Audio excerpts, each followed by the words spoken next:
శ్రీమదాంధ్ర వాల్మీకి రామాయణం అయోధ్యకాండ మొదటి అధ్యాయం 1వ సర్గ. శత్రుఘ్నుడితో తన మేనమామ ఇంటికి పోయిన భరతుడు. అయోధ్యకాండలో శ్రీరామచంద్రమూర్తిలోని వాత్సల్యాది సుగుణాలైన స్వామిత్వ, సౌశీల్య, సౌలభ్య, సర్వజ్ఞత్వ, సర్వశక్తిత్వ, సర్వసంకల్పత్వ, పరమకారుణికత్వ, కృతజ్ఞత్వ, స్థిరత్వ, పరిపూర్ణత్వ, పరమోదారత్వాలు వర్ణించడం జరిగింది. ఈ గుణాల లక్షణాలు ఆయనలో ఏ విధంగా అన్వయించుకోవాలో వివరంగా చెప్పడం కూడా జరిగింది. శ్రీరామచంద్రమూర్తిలో ఉన్న ఈ సకల సద్గుణాలు మనపై ఎలా ప్రయోగించుకోవాలి తెలుసుకోవడం ముఖ్యం.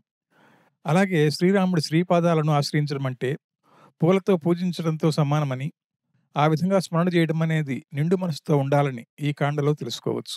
శ్రీరాముడినే ఎందుకు స్మరించాలి అని అడగవచ్చు. దానికి జవాబు ఉంది.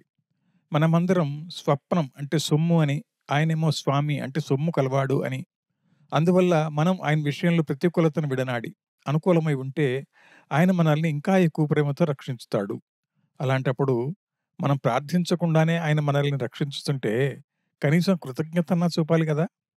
జీవులకు, ప్రకృతికి, ధారణ పోషణలకు ఆయనే కర్త కాబట్టి ఆయన మనకు స్వామి అయ్యాడు. ఇలా రకరకాలుగా పూర్వకాండలో స్వరూపాన్ని స్థాపించి ఈ కాండలో స్వభావాన్ని అంటే హేయగుణ రహితత్వాన్ని, కళ్యాణగుణ సహితత్వాన్ని తెలియజేయడం జరిగింది. పూర్వకాండలో శ్రీయోగం, ఈ కాండలో భూయోగం వివరణ ఉంది. అలానే పూర్వకాండలో పరత్వం, ఈ కాండలో సౌలభ్యం. ముందు లక్ష్మీ విశిష్టమైన ప్రాప్య స్వరూపం, దీంట్లో ప్రాప్తి రూప జీవస్వరూపం తెలియజేయబడింది. అతి రహస్యమైన అవశ్యం తెలుసుకోవలసిన భాగవతాభిమాన నిష్ఠ ఈ కాండలో నిరూపించబడింది. తమ్ముడు శత్రుఘ్నుడిని వెంట పెట్టుకుని భరతుడు తన మేనమామ ఇంటికి వెళ్ళాడు. అక్కడ మేనమామ భరతుడిని కన్న కుమారుడి వల్లే ప్రేమతో చూసుకునడంతో పాటు ప్రతిరోజు బహుమానాలు ఇస్తుండటంతో తమ్ముడితో సహా ఉండగలిగాడు. కర్మయోగం, జ్ఞానయోగం, భక్తి యోగం, ప్రపత్తి, ఆచార్యాభిమానం అనేవి 5 రకాల ముఖ్యమైన ముక్తి మార్గాలు. వీటిలో కర్మ కంటే జ్ఞానం, 6 కంటే భక్తి శ్రేష్టమైనవి. దానికంటే ప్రపత్తి, ఆ ప్రపత్తి కంటే ఆచార్యాభిమానం శ్రేష్టమైనవి. ఇదే భాగవత పారతంత్ర్యం, ఇదే పరాకాష్ట, చివరి దిక్కు. దీన్ని మించింది లేదని భక్తినిష్ఠుల అభిప్రాయం. భాగవత పరతంత్రుడికి భగవంతుడు భగవత్ సేవ, ఆయన చేస్తున్న భాగవత సేవకు అడ్డుదొగిలితే భగవత్ సేవను వదిలి భాగవత సేవకే ప్రాధాన్యత ఇస్తాడు. శత్రుఘ్నుడు శ్రీరాముడిని వదిలి భరతుడి వెంట వెళ్ళడం అంటే భాగవతానుగ్రహం కొరకే. అలాంటి వారికి భగవత్ అనుగ్రహం దొరకదన్న విచారం ఉండనవసరం లేదు. మేనమామ ఇంట్లో ఉన్న భరత శత్రుఘ్నులు తమకు లభిస్తున్న సుఖాల ద్వారా సంతోషపడుతున్నప్పటికీ తమ సాధు వర్తనను మర్చిపోలేదు. తండ్రి ముసలివాడైనందున రాజ్యభారం వహించలేడని రామచంద్రుడిని ఇంకా యువరాజుగా చేయలేదేమని, చేసినట్లయితే ఆయన సేవ చేయడానికి అక్కడ లేకపోయినామే అని ఎప్పుడూ అనుకుంటుండేవారు. ఇక అయోధ్యలో ఉన్న దశరథుడు ఇంద్ర వరుణులతో పోల్చదగ్గ స్నేహితుడైన తన 2 కొడుకులు భరత శత్రుఘ్నులు తన దగ్గర లేకపోతే అని అనుకుంటుండేవాడు. 4 చేతులలో 2 చేతులు లేకపోతే ఎలా ఉంటుందో అలానే తన 4 కొడుకులలో 2 లేకపోవటం దశరథుడికి కొరతగా తోచింది. 4 కుమారులలో అందరికంటే గొప్ప మనస్సున్న, గొప్ప స్వభావం గల, గొప్ప తేజం గల మహాత్ముడు శ్రీరామచంద్రుడు. బ్రహ్మదేవుడు ఆయన తోడబుట్టిన భూతముల యందు, తన తండ్రి అయిన విష్ణుమూర్తి యందు ఏ విధంగా ప్రీతి గలవాడో అలానే శ్రీరామచంద్రమూర్తి ఆయన తండ్రి విషయంలోనూ తమ్ముల విషయంలోనూ ప్రీతి కనపరిచేవాడు. సూర్యుడు ఎల్ల లోకాలకు కనిపించక ముందు ఎలాంటి స్వరూప స్వభావాలు కలిగి ఉండేవాడో, ఆ స్వరూప స్వభావాలతోనే మనకిప్పుడు ఎలా కనిపిస్తున్నాడో ఆ విధంగానే రామచంద్రమూర్తి కూడా తన పరత్వాన్ని విడవకుండా లోకాలకు కనిపిస్తాడు. దేవతలకు అధిపతైన ఇంద్రుడిని చూచి అదితి వికసించిన తరహాలోనే అమిత తేజస్సుతో ప్రకాశిస్తున్న తన చిన్న కుమారుడైన శ్రీరాముడిని చూచి కౌసల్యాదేవి శోభించింది. సౌందర్యంలోనూ, భుజబలంలోనూ, అసూయ లేకుండా ఉండటంలోనూ పితృ సమానుడైన శ్రీరామచంద్రుడితో పోల్చదగిన వారు ఈ భూమి మీద ఒక్కరు కూడా లేరు. తనపై ఎవరైనా కోపగించుకుని మాట్లాడితే చిరునవ్వుతో వాడి కోపం పోయేటట్లు మొదట జవాబిచ్చి ఆ తరువాత వాడి ఆక్షేపణానికి తగు సమాధానం ఇచ్చే గుణం గలవాడు. తనకెవరైనా ఏ కొంచెమైనా ఉపకారం చేస్తే ఆ కాసేపు మాత్రమే కాకుండా కలకాలం దానిని గుర్తుంచుకుంటాడు శ్రీరాముడు. తనకు అపరాధం చేసిన వాడిని క్షమించి రక్షించుటే గొప్పదనమని భావించుతాడు.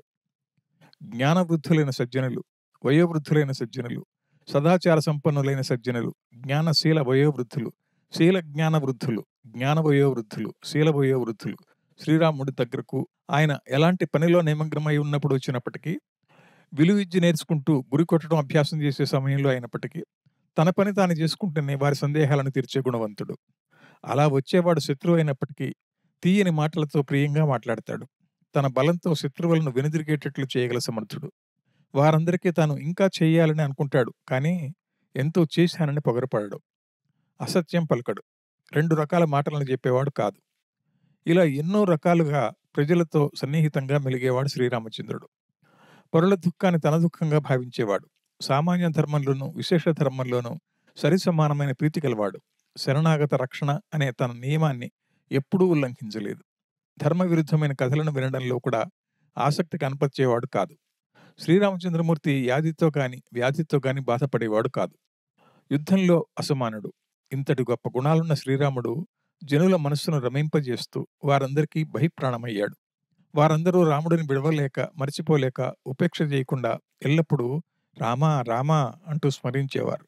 వ్రతాలను, వేదాధ్యయనాన్ని పరిపూర్ణంగా చేసి స్నాతకుడైనాడు.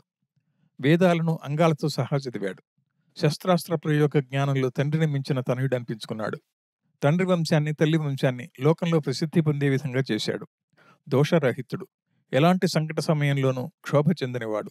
సత్యసంధుడు, రుజువర్తనుడు, ధర్మార్థ విషయాలు బాగా తెలిసినవాడు. ఎప్పటికప్పుడు వికసించే ప్రజ్ఞ గలవాడు. లౌకిక ఆచారాలను, సమయ ఆచారాలను సంస్థాపనములతో ఆచరించగల సమర్థుడు. వినయవంతుడు. మిత్ర సహాయ సంపత్తి గలవాడు. తలపెట్టిన కార్యాన్ని సాధించేంత వరకు తన ఆలోచనలను బహిర్గతం చేయకుండా దాచిపెట్టగల నేర్పరి. ఆర్జించే విధానం, వ్యయం చేసే విధానం తెలిసిన బుద్ధిమంతుడు. శ్రీరామచంద్రుడికి గురుదేవులు యందు దృఢమైన భక్తి. ఆ భక్తిలోనూ చలనం లేని స్థిరబుద్ధి గలవాడు. పరుషవాక్యాలను నాలుక మీద కూడా రానియడు. చెడ్డవారి విషయంలోనూ, చెడ్డ పనుల్లోనూ ఎంత మాత్రం ఆసక్తి కనబరచడు. శాస్త్రాధ్యయనంలో దానికి అనుగుణంగా పనులు చేయడంలో నేర్పరి. తన దోషాలను, ఎదుటివారి దోషాలను కనుగొనగలిగే తెలివిమంతుడు. మనుషుల ముఖం చూడగానే ఎవరు దుష్టుడో, ఎవరు శిష్టుడో తెలుసుకోగలిగే సామర్థ్యం గలవాడు. ధర్మశాస్త్రానికి అనుగుణంగా మిత్రులను ఎంపిక చేసుకుంటాడు. ఏ పని ఎప్పుడు చేయాలో ఆ విధంగానే చేయగల సమర్థుడు. తుమ్మెదలు పూల నుండి తేనెను ఎలా లాగుతాయో అలానే శాస్త్ర పద్ధతిలో సంపాదన, వ్యయం చేయగల నేర్పరి. ఆదాయంలో 4వ భాగమో, 3వ భాగమో, 6వ భాగమో ఖర్చు చేస్తాడు. తర్క, న్యాయ, మీమాంసాలలో, నాటక విద్యలో, చిత్ర రచనల్లో శ్రేష్ఠుడు. ధర్మాన్ని, అర్థాన్ని అనుసరించి సుఖపడాలనుకుంటాడే గాని కామాన్ని కోరడు. ధనాన్ని 5 భాగాలుగా ఎలా విభజించాలనో తెలిసినవాడు. ఎలాంటి ఏనుగునైనను, గుర్రనైనా ఎక్కగల సమర్థుడు. దుష్టులను సాధువులుగా మార్చగలడు. ధనుర్వేదాన్ని సమర్మముగా తెలిసిన గొప్పవాడు. అతిథులందరికీ పూజ్యుడు. శత్రువును వాడి వద్దకే పోయి అణచగల సమర్థుడు. సేనలను నడిపించడంలోనూ కొడు నేర్పరి. యుద్ధంలో దేవతలు, రాక్షసులు కలిసి వచ్చినా ఓడించగల శక్తిమంతుడు. ఇంతవరకు శ్రీరాముడిలో ఉన్న కళ్యాణ గుణాలను చెప్పిన కవి ఆయనలో హేయ గుణాలు లేవని చెప్పడం మొదలుపెట్టాడు. శ్రీరాముడిలో అసూయ లేదు. ఆయన రమ్మంటేనే కోపం వస్తుంది. పొగరంటే ఏమిటో అసలే ఎరుగడు. తాను ఎంత బలవంతుడైనప్పటికీ, అసాధ్య కార్యాలను చేయగలవాడైనప్పటికీ ఎవరిని, దేనిని అవమానంగా చూడడు. శుద్ధ సత్వస్వరూపుడై ప్రకృతి గుణాలకు, కాలమునకు లోబడి ఉండేవాడు కాడు. ఇతరులు అభివృద్ధి చెందుతుంటే సంతోషపడేవాడు. ద్వేషించడు. బుద్ధిలో బృహస్పతితో, వీర్యంలో ఇంద్రుడితో, ఓర్పులో భూమితో పోల్చదగినవాడు. ముల్లోకాలను సంతోషపెట్టగలవాడు. సూర్యవంశంలో పుట్టి సూర్యుడు అన్ని లోకాల వారిచే పూజింపబడేవాడు. అంతరింద్రియ, బాహ్యేంద్రియ నిగ్రహం కలిగి ప్రజలకు, తండ్రికి సంతోషకరమైన తన గుణాల వల్ల సూర్యుడు ప్రకాశించినట్లే శ్రీరామమూర్తి కూడా రాజిల్లాడు. దోషరహితుడు. ఇంతవరకు చెప్పిన కళ్యాణ గుణాలను నింపుకున్న సంపన్నుడు. మొక్కబోని పరాక్రమం గలవాడు. లోకులను ఎలా రంజింపజేయగల స్వభావం గలవాడు. సర్వత్రా వ్యాపించిన ప్రకాశం గలవాడు. లోకపాలులతో సమానమైనవాడు శ్రీరామచంద్రమూర్తి. అట్టి శ్రీరాముడిని భూదేవి కూడా తనకు తగిన ప్రియభర్త అని తలచి స్వీకరించాలని కోరుకుంటుంది. అసమానమైన లోకోత్తర గుణాలతో సంపన్నుడైన తన కుమారుడు శ్రీరాముడిని చూసి తాను జీవించి ఉన్న రోజుల్లోనే అతడిని ఎలా రాజ్యానికి పట్టాభిషిక్తుడిని చేయగలను అని ఆలోచిస్తాడు. తాను ముసలివాడైనందున, తనకు పుత్ర వ్యామోహం విస్తారంగా ఉన్నందున పట్టాభిషిక్తుడైన రాముడిని ఎలా చూడగలనా అని మిక్కిలి విచారంతో ఉంటాడు. అప్పటికప్పుడే శ్రీరాముడిని రాజుగా చేయాలా వద్దా, చేస్తే మంచిదా చేయకుంటేనా అని పదే పదే ఆలోచించి చేయడమే శ్రేయస్కరమని భావించాడు. రాజైన వాడికి ప్రజల అభివృద్ధి కావాలన్న కోరిక ఉంటుంది. అలాంటి కోరిక శ్రీరాముడిలో ఉందని దశరథుడి నమ్మకం. వరుణదేవుడు తగినంత వర్షాన్ని కురిపించి లోకులను సంతోషపరిచినట్లుగా రామచంద్రుడు కూడా చేస్తున్నాడు. తనపై కంటే కూడా శ్రీరాముడిపై ఎక్కువ ప్రీతి కనబరుస్తున్నారు ప్రజలు అనుకుంటాడు దశరథుడు. అలాంటి వాడే ప్రభువు కావాలి. లోకంలో అందరికంటే మించినవాడు తనే అన్న భావన ఉన్నప్పటికీ, ప్రతి తండ్రికి తన కొడుకు తనను మించినవాడైతే మంచిదనుకుంటాడు. దశరథుడు ఇలా అనుకుంటాడు. పరాక్రమంలో ఇంద్రుడికి, యముడికి, బుద్ధిబలంలో బృహస్పతికి, ధైర్యంలో మేరు పర్వతానికి సమానుడు శ్రీరాముడు. సుగుణాలలో నాకంటే గొప్పవాడు. సజ్జనులతో పొగడ్తలను పొందిన నడవడి గలవాడు. సార్థకంగా పుత్ర శబ్దాన్ని పొంది నన్ను పున్నామ నరకాన్నించి రక్షించి వంశాన్ని పావనం చేయగలవాడు. రాముడు ఈ రాజ్యాన్ని పాలిస్తుంటే ఈ ముసలి వయసులో నేను కళ్ళారా చూసి ఆ పుణ్యంతో స్వర్గానికి పోయే భాగ్యం నాకుందో లేదో. సామ్రాజ్య పట్టాభిషేక భాగ్యం నిర్భాగ్యులకు కలగదు కదా. ఇలా ఆలోచించిన దశరథుడు లోకాతీతమైన, ప్రమాణ సాధ్యం కానివైన, ఇతర రాజశ్రేష్ఠులకు దుర్లభమైన గుణగుణాలున్న శ్రీరామచంద్రమూర్తిని యువరాజు చేయాలని మంత్రులతో ఆలోచించి నిశ్చయించుకుంటాడు. రామ పట్టాభిషేకానికి దశరథుడు తొందరపడటానికి కారణముంది. దశరథుడికి మరణం ఆసన్నమవుతున్నదని సూచనగా కొన్ని అపశకునాలు ఆయనకు ఆకాశంలో గోచరించాయి. అయితే ఆయన అపశకునాలకు భయపడి తీసుకుంటున్న నిర్ణయం కాదు. తాను మిక్కిలి వృద్ధుడవడం, యోగ్యుడు, సమర్థుడు ఆయన కుమారుడు అందున ఎదిగినవాడు ఉండటం, ఇంకా రాజ్యభారం వహించడం ధర్మం కాదని భావించడం రామ పట్టాభిషేక ప్రయత్నాలను వేగవంతం చేయడానికి కారణాలు. మరణం సమీపంలోనే ఉన్నందున ఇంకా ఆలస్యం చేసి ప్రయోజనం లేదనుకుంటాడు దశరథుడు. మనసుకు సంతోషం కలిగించగల, తన శోకాన్ని పారద్రోలగల సమర్థుడు, సౌందర్యవంతుడు, అపరిమితమైన కళ్యాణ గుణాలు కలవాడైన శ్రీరామచంద్రుడిపై ప్రజలకున్న అనురాగాన్ని గురించి కూడా ఆలోచన చేశాడు దశరథుడు. తనకు ప్రజలకు ప్రీతి కలిగించే రామ పట్టాభిషేక కార్యాన్ని జరిపించడానికి సరైన సమయం ఆసన్నమైందని గుర్తించిన దశరథుడు ఆ కార్యాన్ని ఎప్పుడు నెరవేర్చగలనా అని తొందరపడటం మొదలైంది. శుభస్య శీఘ్రం అని తలపూశాడు. రాజైన వాడు తన తదుపరి తన కొడుకును తన ఇష్టప్రకారం పట్టాభిషేకం చేసే అధికారం లేదు. రాజ్యం ప్రజలది. రాజ్యాన్ని పరిపాలించే శక్తి ఎవరికి కలదో వారినే పట్టాభిషిక్తుడిని చేసే అధికారం ప్రజలకుంది. ఆ భారం కూడా వారిదే. ప్రజల నిమిత్తం రాజుంటాడు గాని రాజు కొరకు ప్రజలుండరు. అన్ని విధాలుగా శ్రీరామచంద్రుడు రాజ్యభారం వహించడానికి సమర్థుడని దశరథుడు భావించినప్పటికీ, ప్రజానురాగం ఉందని ఆయన నమ్మినప్పటికీ, ప్రజల సమ్మతి లేకుండా ఆయనకు అలా చేసే అధికారం లేదు. కాబట్టి వారిని సంప్రదించే ఆ పని చేయాలనుకుంటాడు దశరథుడు. ఆలోచన చేసేందుకు సామంతరాజులను, ముఖ్యరాజులను, వివిధ దేశాలలో దూరంగా ఉంచేవారిని, గ్రామాలలో ఉండేవారిని దశరథుడు పిలిపించాడు. ఫలానా రోజున పట్టాభిషేకం చేస్తే బాగుంటుందని తన మంత్రులతో అంతకుముందే ఆలోచన చేసినందున మిగతా వారిని కూడా సంప్రదించడానికి అందరినీ ఒక్కరోజునే రమ్మని కబురు చేశాడు. కాకపోతే కబురంపిన వారిలో జనక, కేకయ్య రాజులు మాత్రం లేరు. వారు స్వతంత్రులు కనుక సమయానికి రాలేకపోతే పట్టాభిషేకం ఆలస్యమయ్యే ప్రమాదం ఉన్నందున, లేదా వారు వస్తే ఏదైనా అనర్థం జరగవచ్చనే భయం కూడా ఉండవచ్చు, వారికి చెప్పలేదు. కార్యం ముగిసిన తదుపరి వారికి ఆ సంతోష వార్త తెలియజేద్దాం అనుకున్నాడు. తన మాట ప్రకారం అయోధ్యకు వచ్చిన వారందరికీ వారి వారి యోగ్యతల ప్రకారం తగిన వసతి ఏర్పాట్లు చేశాడు దశరథుడు.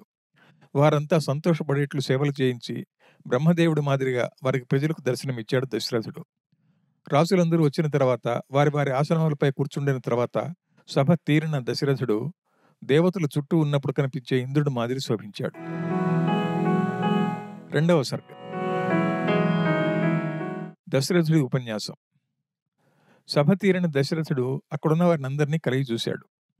భేరిధ్వనిని బోలిన ధ్వనితో, గంభీరంగా, రాజులాంటి వాడు చెప్పే పద్ధతిలో, మనోహరంగా, మిక్కిలి తీయగా, అందరికీ వినపడేట్లుగా మేఘధ్వని లాంటి ధ్వనితో అసమానమైన మేలు, సంతోషం కలగటానికి కారణమైన అమితమైన కీర్తికి ఆలబాలమైన మాటలను ఇలా చెప్పసాగాడు దశరథుడు.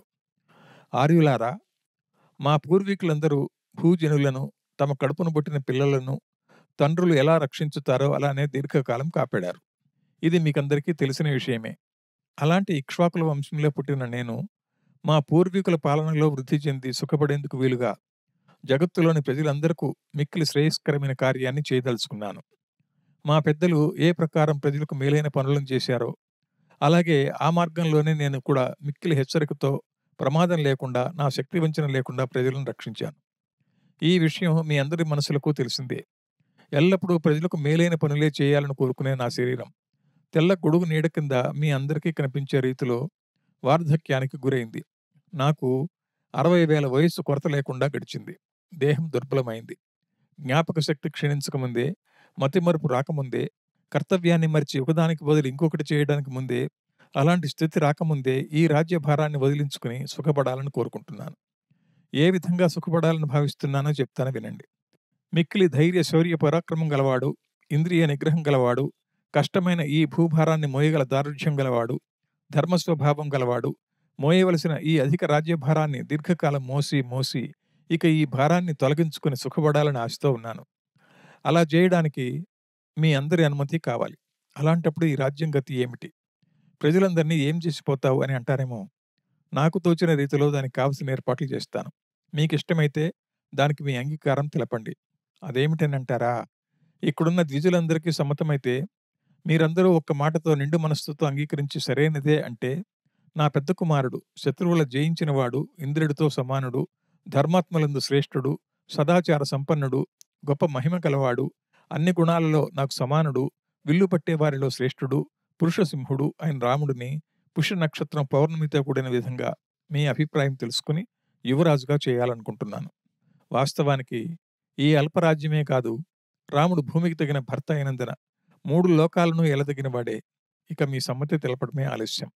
శీఘ్రంగా నేను ఈ భూభారాన్ని వదిలించుకుని శ్రీరాముడికి అప్పగించి భూ ప్రజలకు ఈ మేలును సమకూర్చి భారం తొలగిపోవడంతో నేను కూడా సుఖపడతాను.